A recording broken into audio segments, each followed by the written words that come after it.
السلام عليكم. الزمالك امبارح بيودع الكونفدرالية. فضيحة. الزمالك بيخسر على أرضه وسط جماهيره اللي امبارح حالتهم كان يصعب على الكافر. حال جمهور الزمالك امبارح يصعب على الكافر. صدمة ورا صدمة ورا صدمة. يمكن أنا بقول لك أهو، أنا كنت متوقع الخسارة. ده شيء متوقع. فكرة إن زيزو نجم الفريق تستبعده من قبل ماتش مهم ومصيري زي ده اكيد هيهز الفريق. ده بس ايه مبدئيا، ده رقم واحد.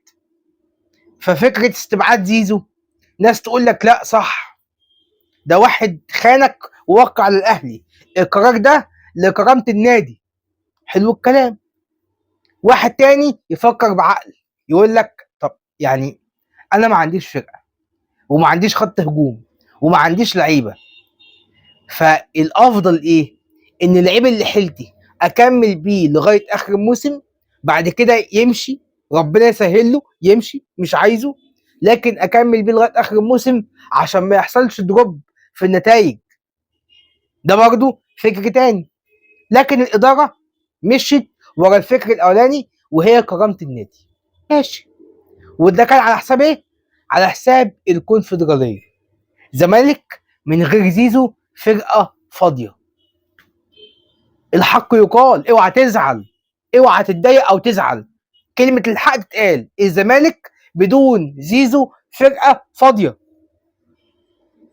زمالك امبارح مش عارف يهاجم. زمالك امبارح ما عندوش القدره انه يهاجم. زمالك امبارح ما عندوش لعيبه. اللي يشوف امبارح اداء اللعيبه دي يقول لك ايه ده؟ هو ده الزمالك؟ دي لعيبه الزمالك؟ دي فرقه الزمالك؟ دول لعيبه الزمالك؟ ده الزمالك فريق كبير قوي ونادي كبير قوي. ازاي اللعيبه دول يبقوا لعيبه في نادي كبير زي الزمالك؟ الزمالك يستحق لعيبه افضل.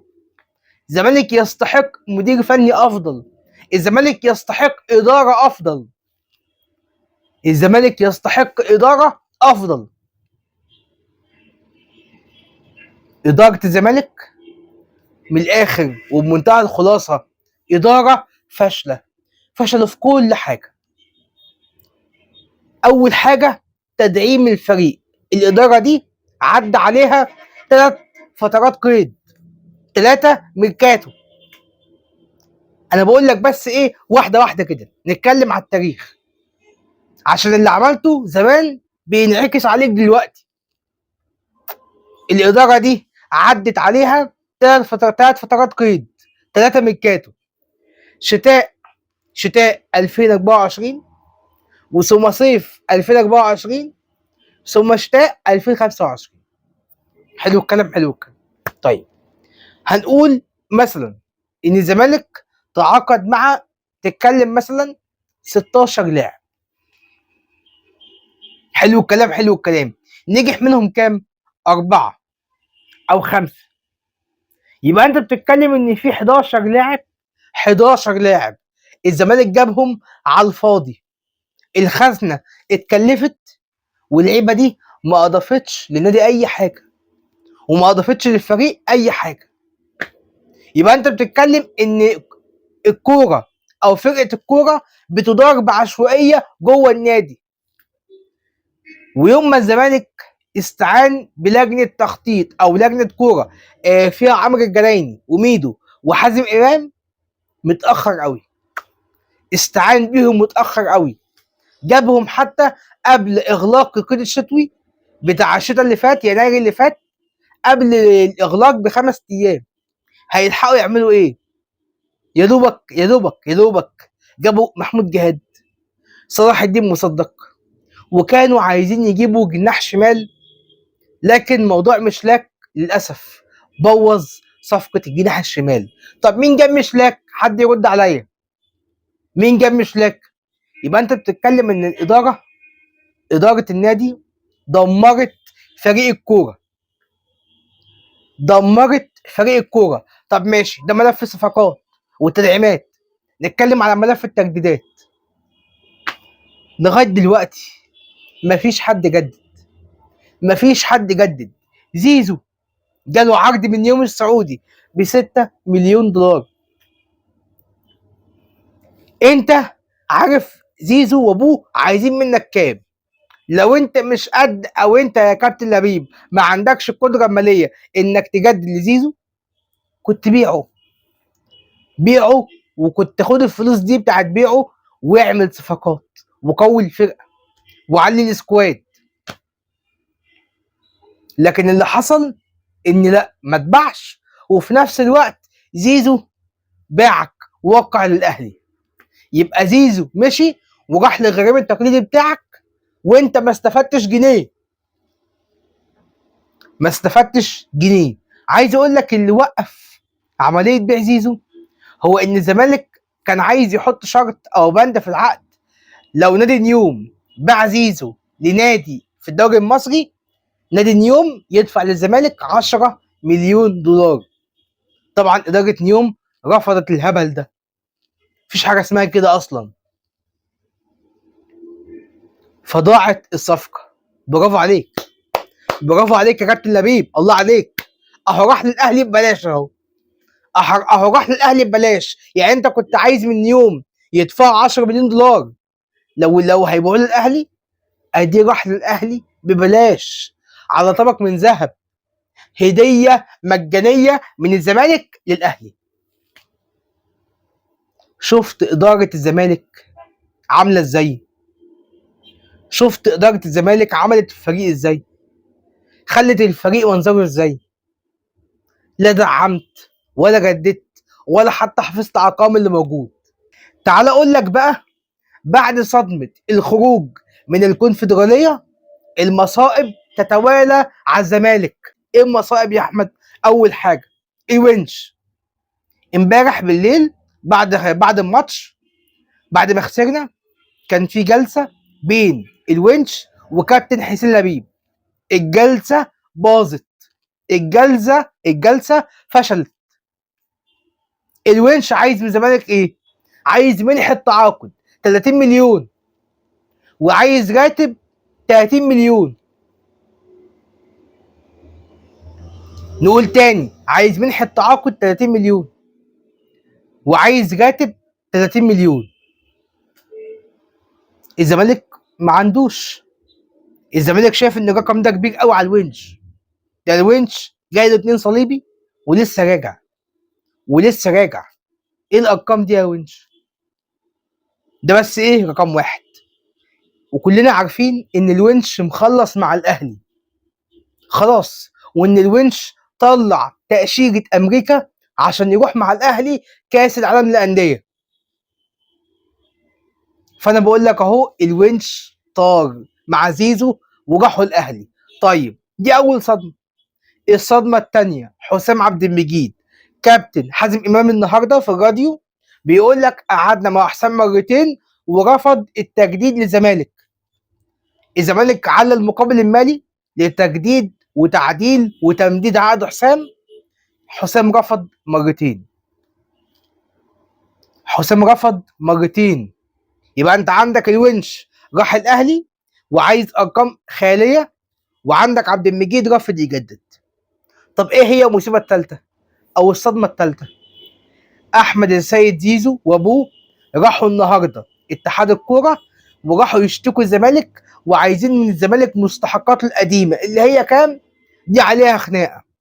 ابو زيزو بيقول ان زيزو ليه مستحقات عند الزمالك 70 مليون جنيه مصري. الاداره بتقول لك لا، هم 30 مليون. انا ما اعرفش الخناقه دي هترسى على ايه، لكن اللي اعرفه ان زيزو ليه فلوس كتير عند الزمالك، وراح النهارده واشتكى في اتحاد الكوره. في اتحاد الكوره مصايب عماله تتوالى على الزمالك. الاداره فين من كل ده؟ الاداره فين من كل ده؟ نفسي اعرف. عارف ليه؟ عشان الاداره اتاخرت في التجديد. الاداره اهملت ملف التجديدات في النادي. قاعد مستني كل ده ليه؟ قاعد متاخر كل ده ليه؟ ليه من اول الموسم ما خلصتش كل ده؟ ليه من اول الموسم ما خلصتش كل ده؟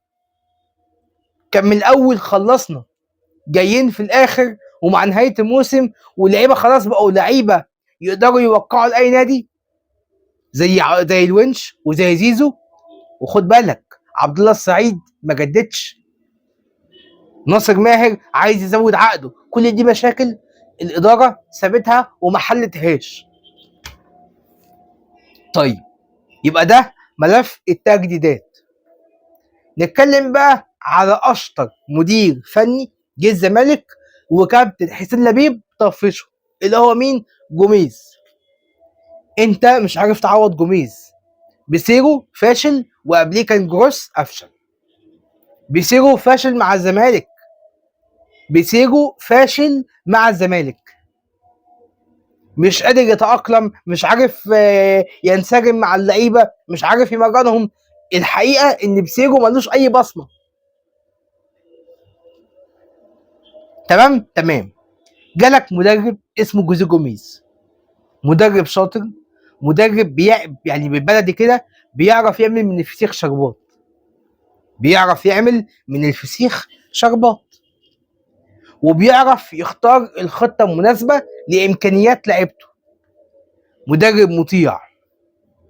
جه كابتن لبيب عمل ايه؟ وأعوانه في الإدارة. المدرب بقى ما بياخدش مستحقاته والراتب بتاعه بقاله 4 شهور. طب ملف الصفقات اللي جوميز من حقه يقول رأيه، أنا عايز كذا وعايز كذا وعايز كذا. جابوا صفقات فاشلة غصب عن جوميز، زي عمر فرج وزي مشلاك. انت عارف بقى الحوارات والقصة كلها. مش بس كده، حتى ايجار السكن اللي قاعد فيه جوميز الزمالك ما بيدفعوش. الراجل لما لقى عرض من نادي الفتح السعودي، عرض محترم، ناس مقدرينه، سابك وخلع. مين اللي طفش جوميز؟ اسمع. مين اللي طفش جوميز؟ اسمع. كابتن حسين لبيب. هو اللي طفش جوميز. هو اللي طفش جوميز، ومن ساعتها مش عارفين نعوضه. يبقى الإدارة عملت كمية كوارث مش طبيعية. مين يحاسب الإدارة؟ ده برضه سؤال مهم. مين يحاسب الإدارة؟ طيب أنا قلت لك اللي حصل وقلت لك الماضي وقلت لك الحكايات. طب إيه الصح دلوقتي؟ المفروض إيه اللي يحصل؟ المفروض إيه اللي يتم؟ المفروض اللي يحصل إن الزمالك يعمل شركة كورة، هي اللي تدير الفريق، وهي اللي تدير النادي، وهي اللي تدير الصفقات، واللعيبه اللي تمشي واللعيبه اللي تيجي، وهي اللي تدير التجديدات. ابعدوا حسين لبيب ورفاقه عن الفرقه. كفايه بقى، كفايه. ابعدوا كابتن حسين لبيب ورفاقه عن الفرقه، كفايه. الناس دي ضيعت الفرقه. الحل في شركه كوره، شركه زي شركه الاهلي، يتم تاسيسها من دلوقتي وبدء اجراءات تنفيذها وتاسيسها من دلوقتي. الشركه دي تمسكها لرجل اعمال زي ما انت عايز، ويبقى فيها ناس خبراء كتير قوي قوي قوي. جيب اي حد يقدر يخدم الزمالك حطه في الشركه دي، ويبقى الشركه دي هي اللي بتدير الكوره فقط. ما حدش من الاداره يتدخل في فرقه الكوره. يبقى الشركه دي هي اللي المفروض تتعاقد مع الصفقات، وهي اللي تجيب مدير فني، وهي اللي تجدد اللعيبه، وهي اللي تمشي لعيبه. ادي العيش لخبازه. ادي العيش لخبازه. بس موضوع سهل وبسيط. موضوع سهل وبسيط. لما فرقه الكوره اتضارت من ناس مش فاهمه حاجه وما لهمش علاقه بالكوره، ده اللي حصل، فشل. ده اللي حصل، فشل. طيب الفتره الجايه ان شاء الله هتسمع الزمالك بيتعاقد مع او بيبدا التعاقد مع اسماء ولعيبه مهمه، ده كويس. ولازم الفتره دي كل رجال الاعمال يلتفوا حوالين الفريق عشان نقدر ندعم ونجيب اكتر من صفقه. الزمالك عايز يبني فريق جديد. امبارح شفت المنظر عامل ازاي قدام ستيلنبوش. الزمالك ما عندوش فرقه، فانت مطالب انك تتعاقد مع كم كبير من الصفقات المميزه السوبر اذا كنتم عايزين الزمالك ينافس الموسم الجاي. تخيل الاهلي تشكيلته فيها مروان عطيه وامام وزيزو وتريزيجيه وبن شرقي وسام، وعنده حسين الشحات وطاهر محمد طاهر، وعنده ليلى جامده. فانت ازاي هتنافس الاهلي بتشكيلته دي؟ فانت لازم تتعاقد مع صفقات تقيله من عيار التقيل، وعشان تعرف تتعاقد مع الصفقات دي لازم دعم غير طبيعي من رجال الاعمال. دي اهم فتره في تاريخ النادي. انت بتعمل وبتبني فرقه جديده. الزمالك الميركاتو الصيف الجاي ما بيدعمش، لا ده بيبني فرقه جديده. ده الصح، ده الصح. ولازم وانت بتبني فرقه جديده دي تتعاقد مع مدير فني شاطر. لو ما قدامكش مدير فني شاطر هات مدرب مصري. المدرب المصري لو هتجيبه دلوقتي هيبقى احسن من بيسيرو، هيبقى احسن من بيسيرو. لو كان الزمالك جاب مدرب مصري وما كانش جاب بيسيرو كان زمان الزمالك عمل حاجه. على الاقل المدرب المصري فاهم اللعيبه المصريه وعارف دماغهم وعارف ازاي يطلع احسن حاجه من اللعيبه دي. لكن بيسيرو بلا بصمه ما عملش حاجه. ممكن بيسيرو CV بتاعه كبير، مدرب كبير، مدير فني كبير، لكن مع الزمالك فاشل. مفيش اي بصمه شفتها ليك يا بسيرو مع الفرقه. امبارح ادارت ماتش الزمالك وستيلنبوش اسوأ ما يمكن. مفيش كده.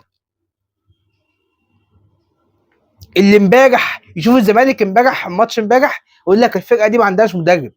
استحاله فرقه زي دي يكون عندها مدرب. ده لا في جمل ولا افكار ولا خطه ولا تبديل ولا اي حاجه. مدير فني فاشل. ما تضيعوش وقتكم مع بسيرو، كلوه زي ما اكلته كريستيان جروس. دي بس نصيحتي. بسيرو مش هيديك حاجه. بسيرو واضح ان هو محتاج لعيبه كواليتي عالي عشان يعرف يدربهم. بسيرو بامكانياتك الحاليه مش هيعمل حاجه. اللهم بلغت.